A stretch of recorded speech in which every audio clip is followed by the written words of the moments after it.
Hi, my name is Melissa Paul, and like you, I'm a small business owner here in southwestern Wisconsin.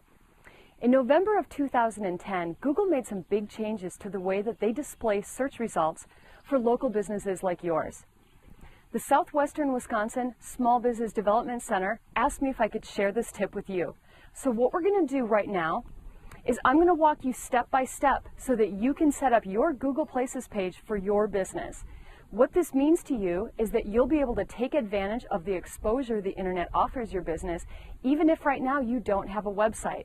And the best thing is, it's totally free. Start to finish, this whole process should only take you about 15 minutes. I'm going to walk you through everything so that you can be totally prepared and you can claim your own Google Places page. Let's get started. Hi, welcome to my office. I want to show you how easy it is to set up your Google Places page. And I'm actually going to walk through setting mine up so that you can see step by step how to go about this. First place that we want to start is open up an internet browser and go straight to google.com. Yours might look a little different than mine because I have some customized widgets, they're called, on my homepage, but it doesn't matter. Google goes to the same spot. So when you get to your search screen, just type in Google Places. This is what search results are going to bring up. And we want this right here, Google Places for Business. Click on that. Now, before you get started setting up your business's Google Places profile, you will need a Gmail account. That is the email address specifically from Google. So if you don't have one, go over here and you can say, set up an account right now. You can see that I already have one set up, so I'm just going to sign right in. Now, the next screen that's going to come up is going to ask for your business's phone number. What it's going to do with this information is it's going to search and see if there's a page set up already for you where you could just verify the information. So right here, I'm going to type in my business's phone number.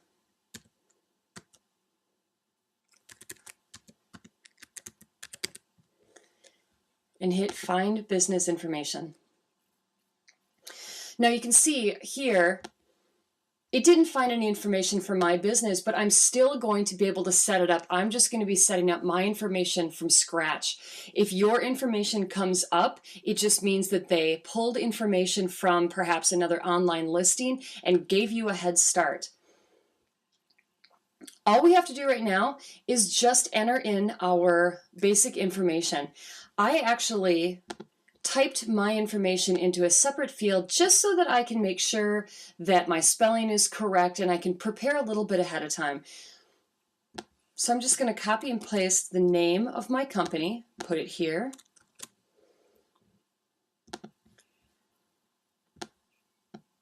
My address. Now this would be your physical address. I operate out of my home, and so I'm going to use my P.O. box.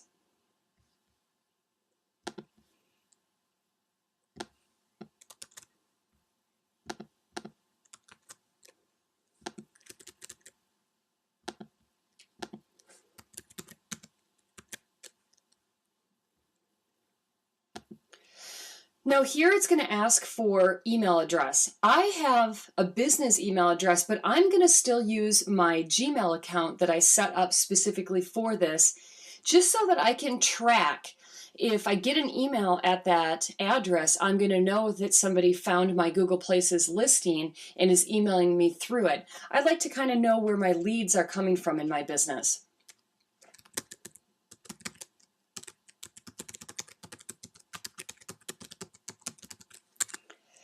And here's where you're going to put your website. Now, remember, you don't need to have a website in order to set up a Google Places page.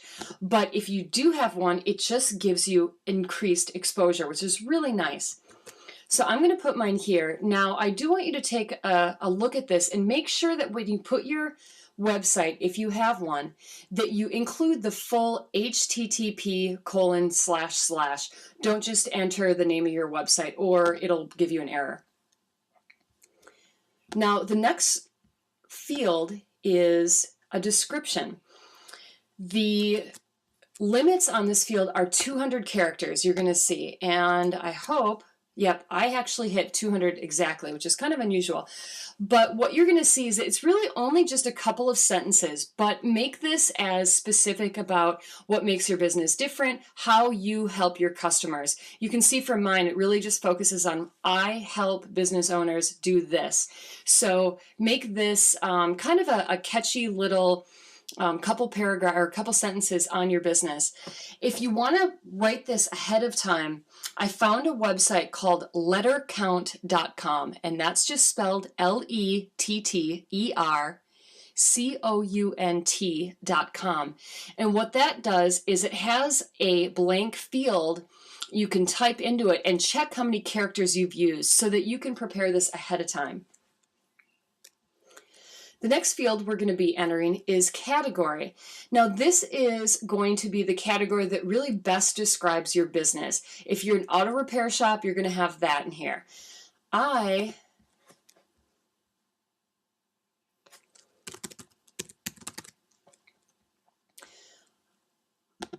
a marketing consultant. You can keep adding categories until you kind of run out of descriptors.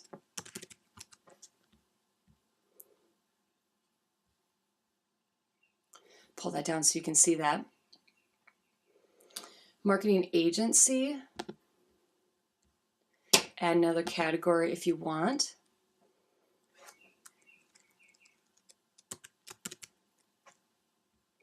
Internet marketing service.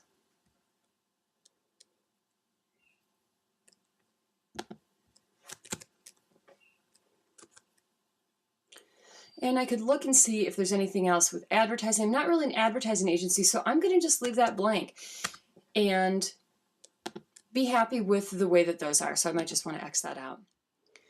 This section right here, service areas and location settings. This is nice because it allows you to indicate if you are, say, a home-based business like I am, then people don't come to my office. I go to their location.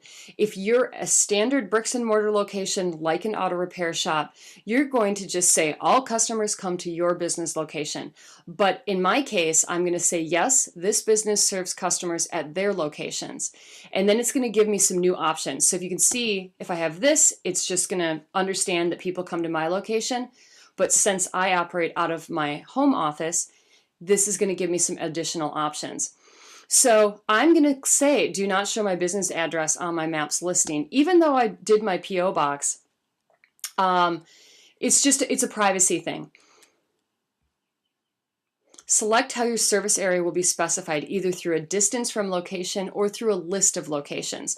Now, this is really how far do I carry my clients? So how far do I drive to get clients? Now, I'm going to say that I'm going to go within, I'm going to say 300 miles actually, because I did have a business in Chicago and I still have some clients there.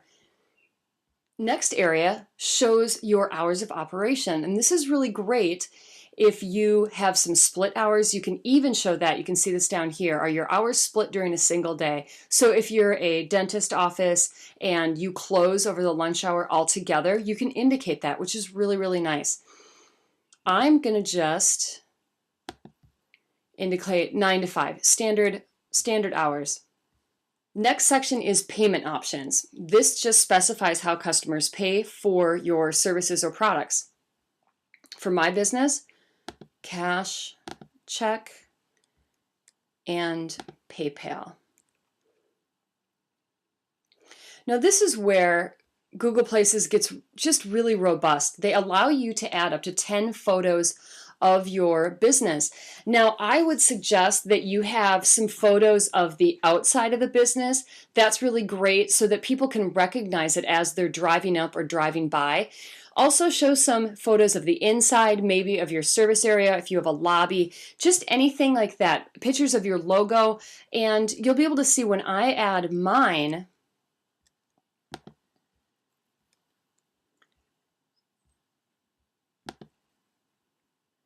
I'm going to grab my logo.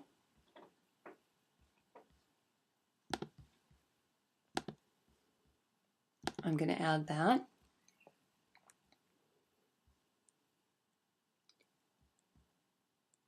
And I'm going to add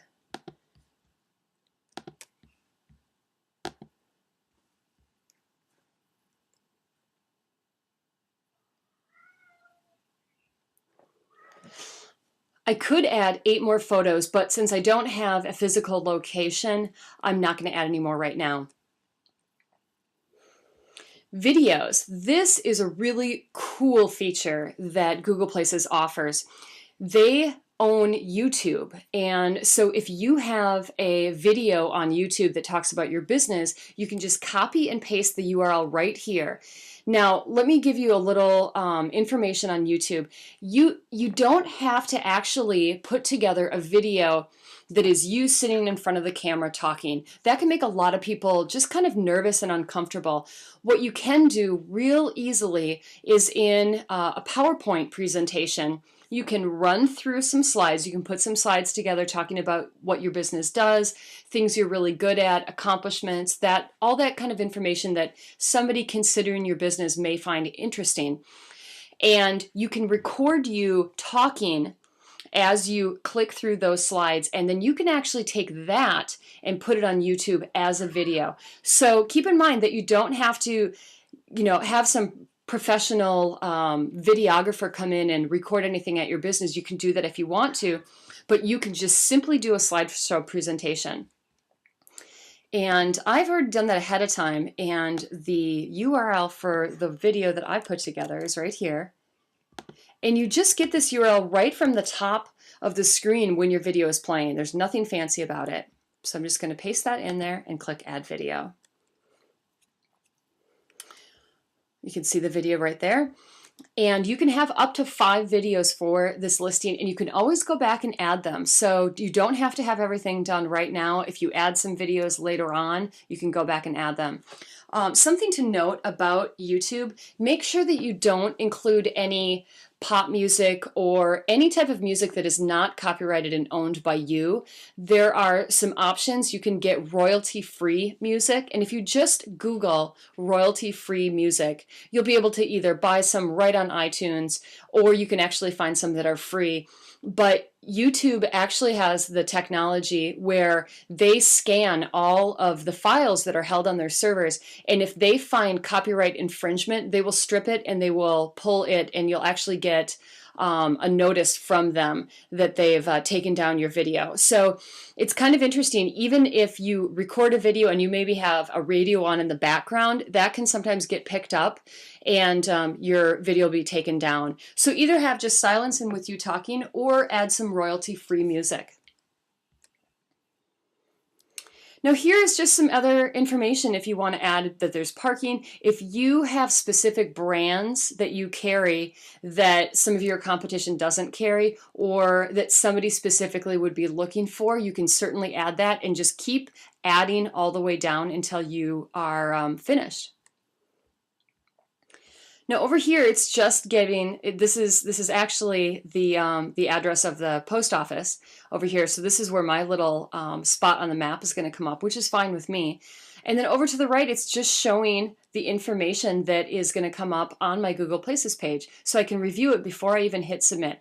It's got my phone number, it's got my website, it's got the dot on the map, it's got my email address right here, the short description that I put together, how I accept payment, my standard business hours, and the categories, what type of business I am.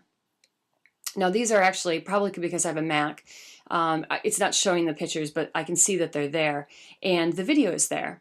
So everything so far looks good, so let's click submit and move on. Okay, so up on this next page, we get to where it's going to be validating our listing.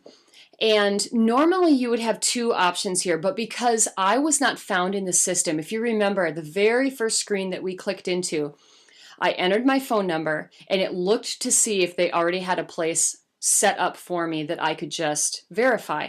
But because I didn't, now their system is actually going to review this. So they're going to send me a postcard in a couple of weeks that will have a code on it. When I get that, I will go back into this listing, enter the code, and my places listing will go live. If you are a business that when you typed that number in, it did come up and you just got to go through and verify some information, it adds some content, then you will have the option to click a different radial button where they will actually call you at your office location, and you'll pick up the phone and it'll just give you the code that you can enter right away. And when you're done with that, you just enter it and click finish, and you're done. So within a couple of weeks, I'll get a letter and I'll get a PIN number. And it's really nice is they actually show you what this letter is going to look like. So if you have somebody else that sorts your mail, you can kind of give them a heads up and let them know that you're going to be getting something from Google so that you can complete this listing. But if you right now have the code, I would just make sure that you're going to be answering the phone so that you can get that code and enter it right away and complete your Google Places listing. I hope you appreciated this information and that you sit down right now, write a couple sentences about your business, and then click through and complete your Google Places page. It's just a really great way to get more exposure on the internet without it costing anything. If you have any questions, the contact information is below.